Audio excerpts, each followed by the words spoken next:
I'm going to have to take a few more of your seeds, but I promise this is the last time.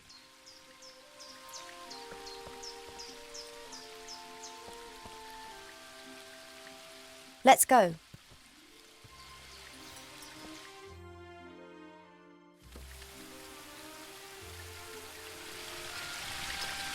As expected, no one here. My parents are in the throne room ruling the lands, or rather Mother is.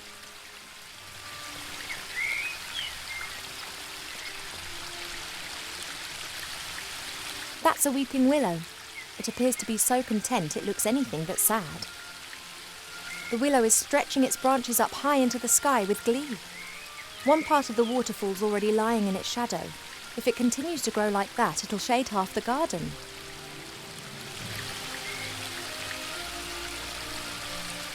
The spring brook emerges up there. It's still small here, but it becomes one of the largest and most important rivers in the woodland realm.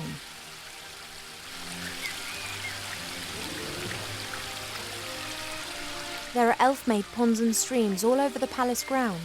Their water's said to have healing powers. No wonder considering where it comes from.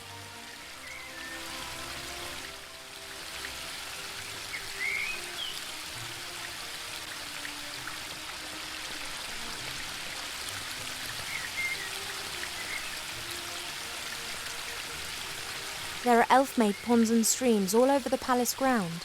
Their water's said to have healing powers. No wonder considering where it comes from.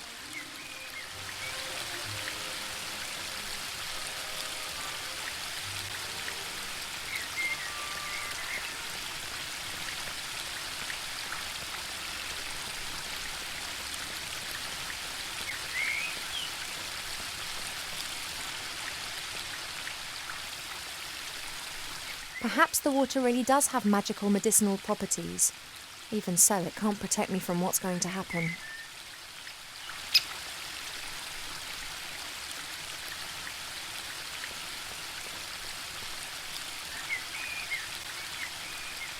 There are reeds and water lilies growing in the pond. Naturally, they were planted there. They don't grow in the wild so high up the mountains. There are reeds and water lilies.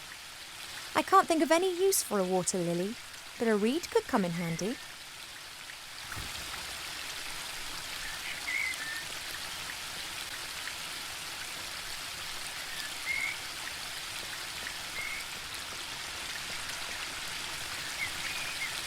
The waterfall and I have been neighbours for so long that I don't really hear it anymore.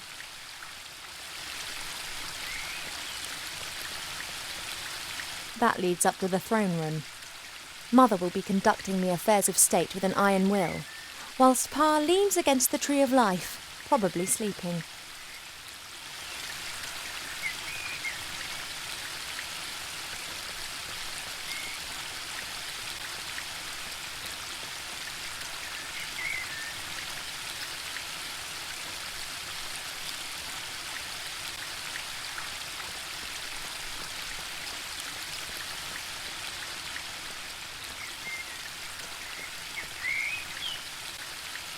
There's only a little water left in the bird bath. Cheep Cheep always says that it evaporates quickly. I, however, think that the constant need to replenish the water is more down to his unbridled joyous splashing and not insignificant body mass.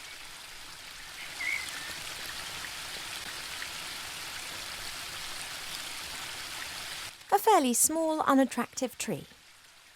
Huh! I'd like to see how attractive you'd look if someone disturbed you on the pot in the morning. You mean...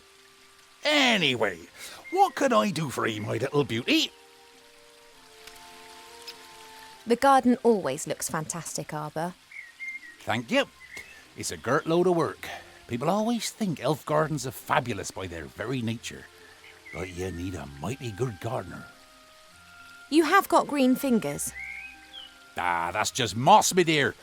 Happens if you spend all day grubbing around in the earth and don't wash your hands properly in the evenings. You tree shepherds do a great job. Tree shepherds? The trees just stand there. What do they need a shepherd? However, I quite fancy one of those shepherd dogs. Hey, Rex, do you want to be my shepherd dog? Nar, my darling, I'm a gardener. Nothing more, nothing less.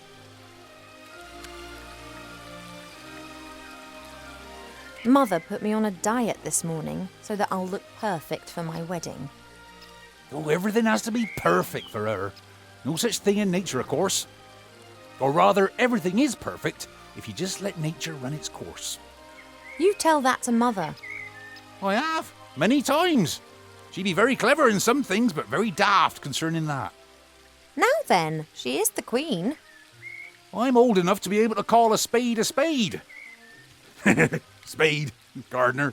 Get it? What are you up to today then? Got much on? Oh, the usual. You know, it never rains in the Elfborough, but the flowers need their water, so I water them every day. Ah, the curse of good weather. The weather isn't the only thing which isn't right. I've been here 30 years, and for 30 years we've had autumn. Time passes differently in the Elfborough. Slower.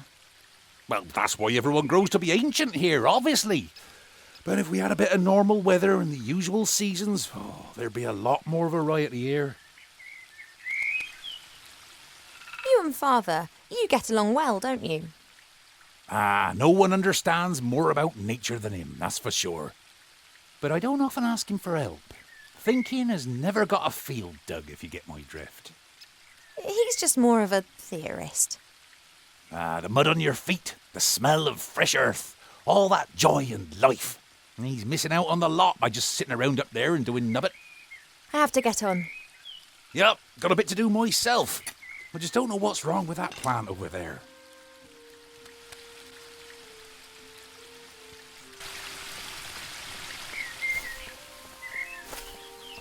Your mother got a whole heap of flowers given to her the other day from a fairy delegation. All of them took good and strong, just not that one. Perhaps it needs a special type of soil or something. Well, anything's possible. If I don't think of something soon, I'll have to ask your father. He can have a little chat with her and she might tell him what's up. If you're going in, it'd be nice if you didn't tell my mother that you saw me out here. Oh, you playing hooky again? My lips are sealed.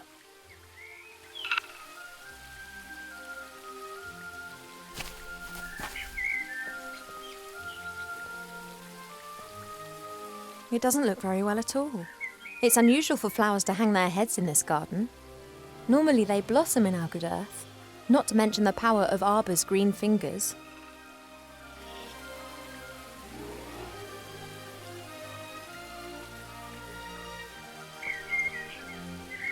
Hi, Arbor.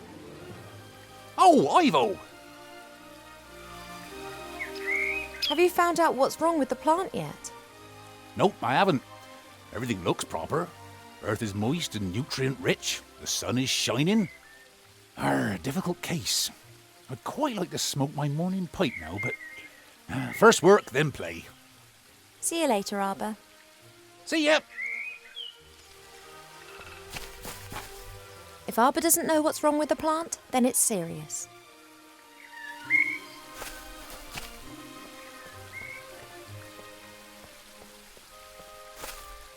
I don't know the names of all the plants in the garden. Grandmother knows them all, which is probably down to the fact that it was her that gave many of the plants their names a few thousand years ago. Shite beerwood, sweat tea, dodder flower, fat hen, bistort, stink root. We no longer invite her to family gatherings. This is Mother's mirror. It's said that you can see into the furthest corners of the land and know what's happening in every part of the world. At the moment, it's no more than a shallow bowl. The water's missing.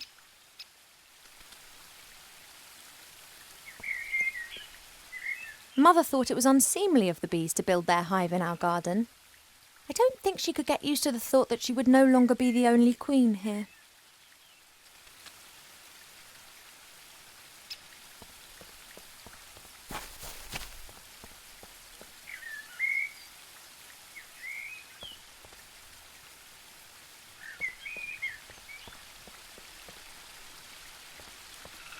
A handy smooth stone, Arbor's sheepdog.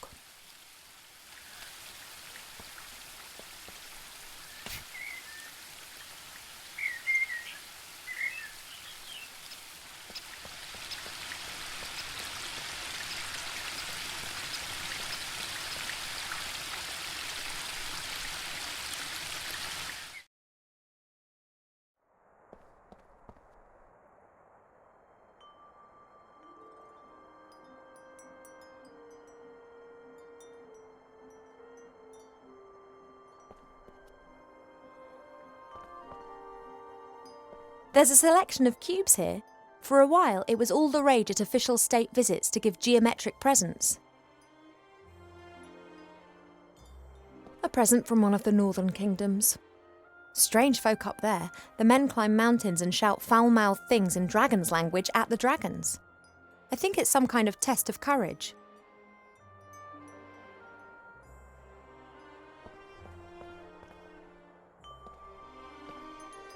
Goldsmithing, masonry, and a book about carpentry. Like all books in this library, it's a guest present. The logic behind this must be, those elves, they have so many beautiful statues and items of wood. They'll be really interested in this. Why don't we present them with a book about it?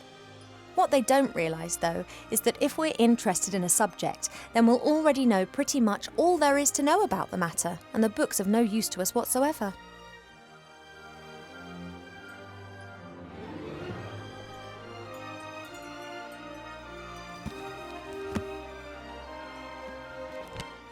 Working with wood.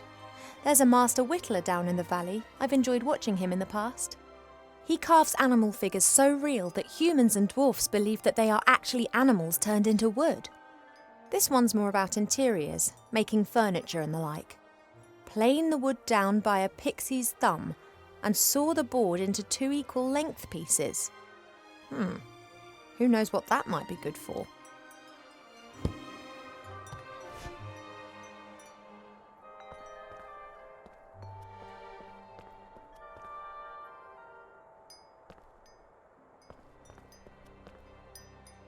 Each cube is significant and comes from a different country, but I never really paid much attention.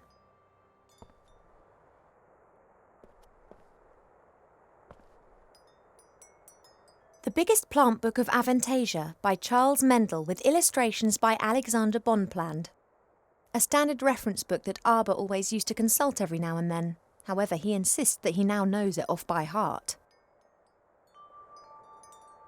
Helmets with horns. Cool, but useless.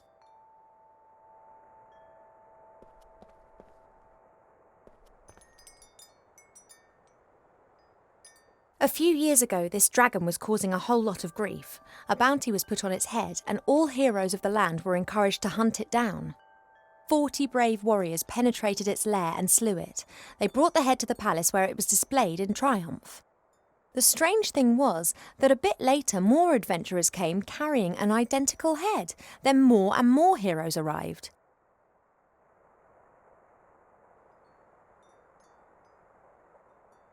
Several books about animals, an atlas, a book about humans. Actually, more of a brochure. And what's this? Fishing for the moderately talented. A great example of the variety of our world's fauna. Some of the ideas Mother Nature has can be quite off the wall.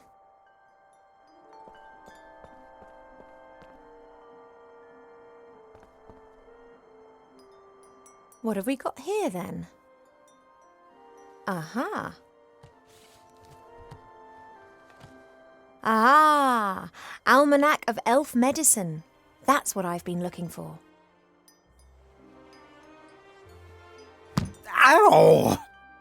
Be careful, if you please. A speaking book? An ill elf? Ill elf? So I look ill. What's wrong with me? Take it easy, young one thing at a time. Young one, I'm older than you. And you look it too. I do?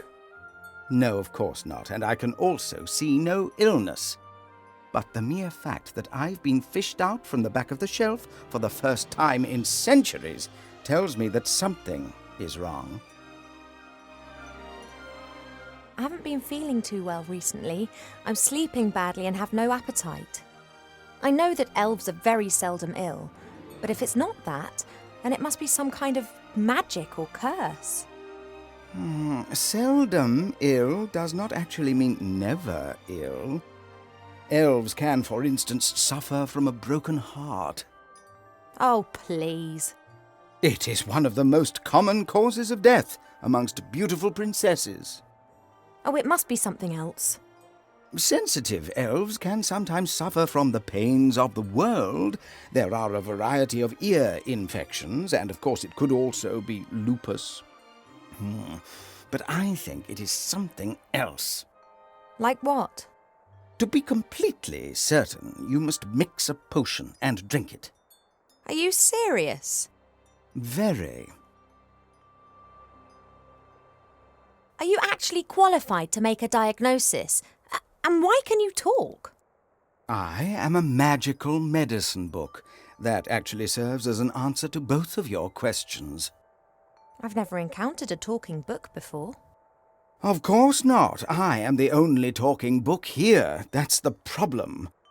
In the magical library in Seastone, all books can talk. Things really get cooking there, believe me.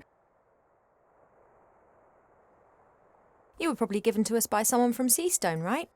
Right. I was a complete idiot and actually volunteered. As I am a book about elf medicine, I didn't get much to do in Seastone. I thought to myself, hey, this is your chance to get some practical experience. Wrong. Yeah, we elves don't get ill much. And more than that, you don't actually have much time for books. This is the centre of the elven kingdom, and just look at how paltry this library is. We don't have much use for books. We sing songs about times past, and many of us were there at the time. Then that's probably also the reason why so many elves stand around in white. What do you mean?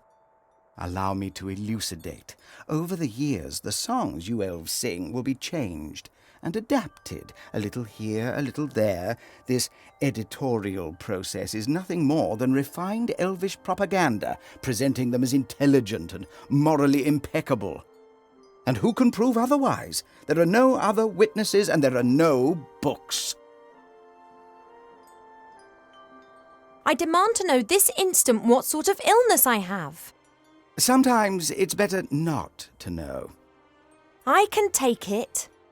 A placebo only works when one doesn't know that it is a placebo. Make the potion and then come back and drink it. Then we'll be sure. And if it's lupus? Have you been bitten by a wolf of late? No. Then it can't be lupus. No, I'm pretty sure it's something else. Now, that potion, drink it, and then I can tell you more. All right, this potion, what goes in it? It is very easy to make. You need to pound together the green fruit of a metis bush, a spoonful of honey and a red herring, and then mix with water into a viscous potion. Oh, that sounds revolting. It's medicine. It isn't supposed to taste nice. And if I drink it, I'll be well again? We will then at least know what is wrong with you. This metis bush, where can I find one? Haven't a clue. I'm just a book and have spent years sandwiched between dusty hymnals and a tome of revolting recipes. A red herring? Are you serious? Of course, why not? Red herrings are known all over the land as particularly useful fish. Their uses in the areas of medicine, cuisine, and literature are too numerous to mention. All right, so I've got a red herring. What are the potion's ingredients again? The green fruit of a metis bush, a spoonful of honey, and a red herring.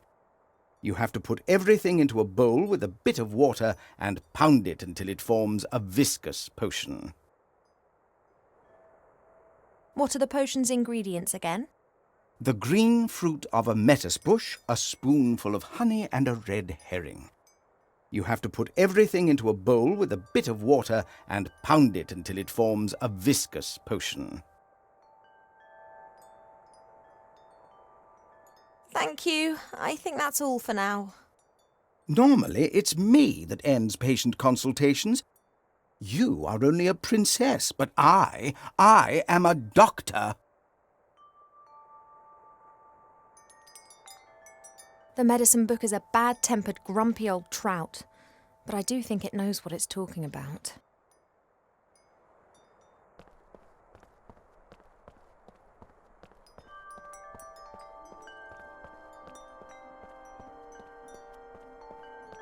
This flower clearly is one of the more exotic of the palace's flowers. It comes from a country in the deep south beyond the deserts.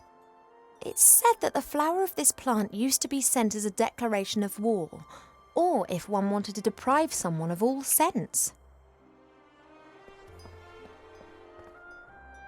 Why do so many people hate this flower? Perhaps it has an abhorrent smell.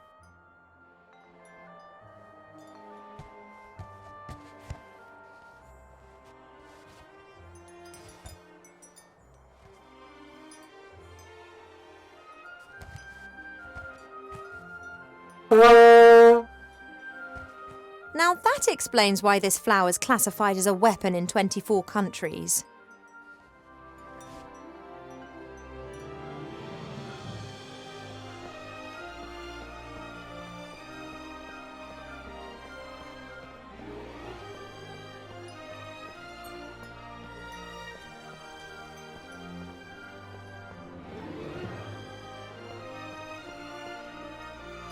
Swords of all the idiots who have tried to conquer the elf burrow.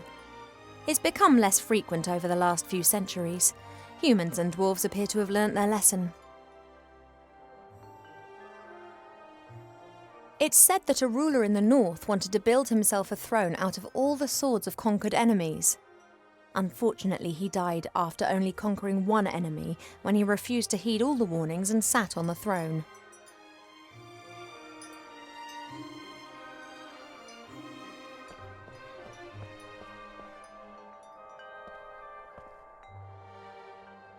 Perhaps I can help Arbor solve the problem with that flower. Let's take a look.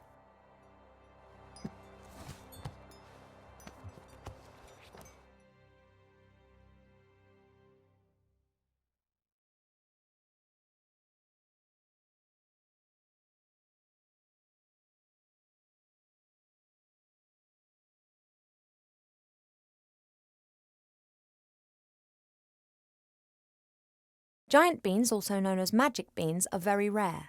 They are the fastest growing plant variety known.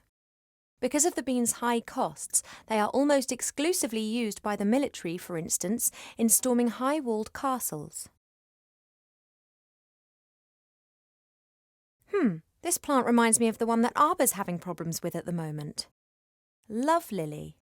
The love lily enters into an enduring relationship with another plant very early in its life, which frequently lasts its lifetime. If the partner plant dies, then the love lily does not normally survive the separation. Killer tomatoes are the most devious of the meat-eating plants. Disguised as tomatoes, they hunt on allotments for defenceless humans.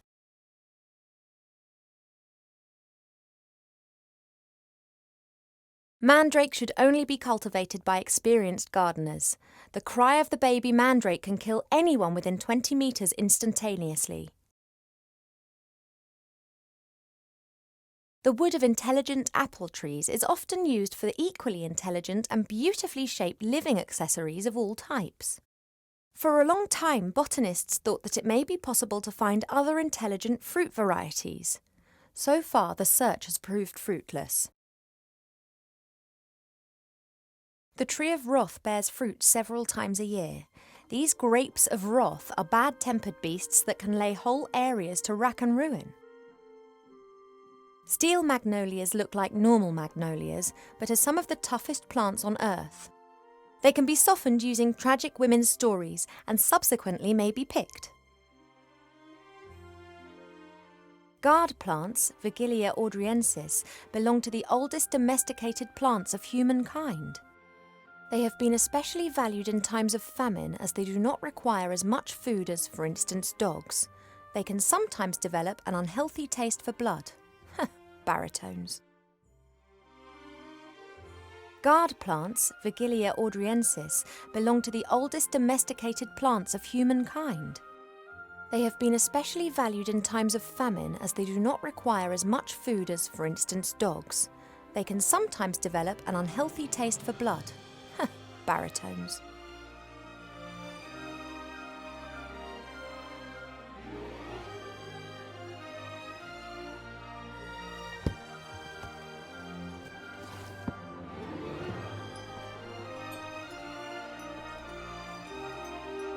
Perhaps there are a few practical hints and tips in the fishing book. A lucrative season with a successful technique doesn't just depend on the type and quality of your tackle, but also on a really good spot. It doesn't matter whether you jig, dip, toddle or feed. Wobblers, twisters, spinners, blinkers, poppers, jigs, jerks and live bait must be presented in the most enticing ways possible. I haven't the faintest idea what all that means. I presume my fishing talents are not quite advanced enough to enable me to use this book.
It's said that a ruler in the north wanted to build himself a throne out of all the swords of conquered enemies. Unfortunately, he died after only conquering one enemy when he refused to heed all the warnings and sat on the throne.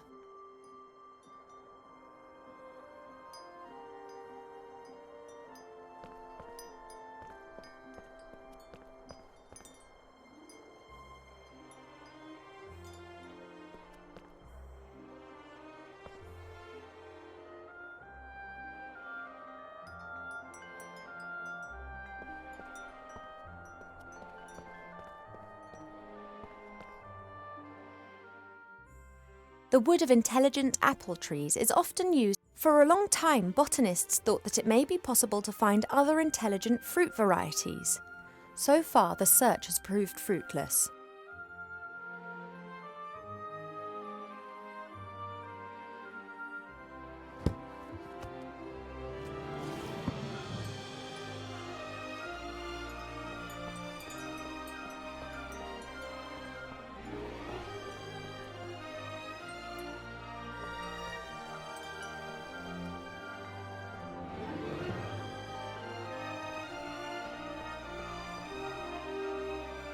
No, I need a bit more practical experience in fishing before the book will help me.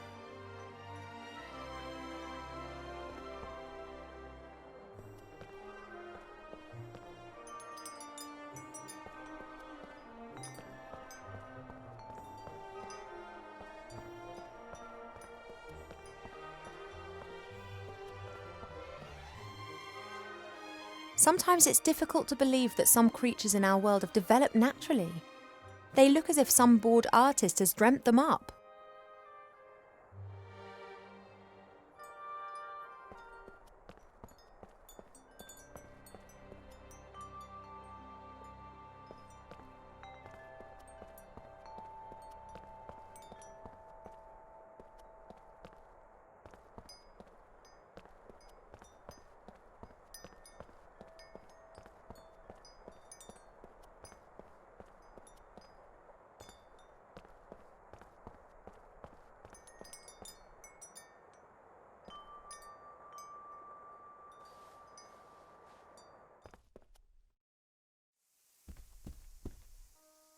The door can be opened easily from the outside.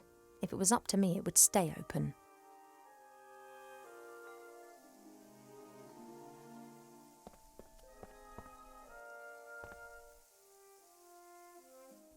This flower was given to us by the fairies, just like the love lily down in the garden. I bet they belong together.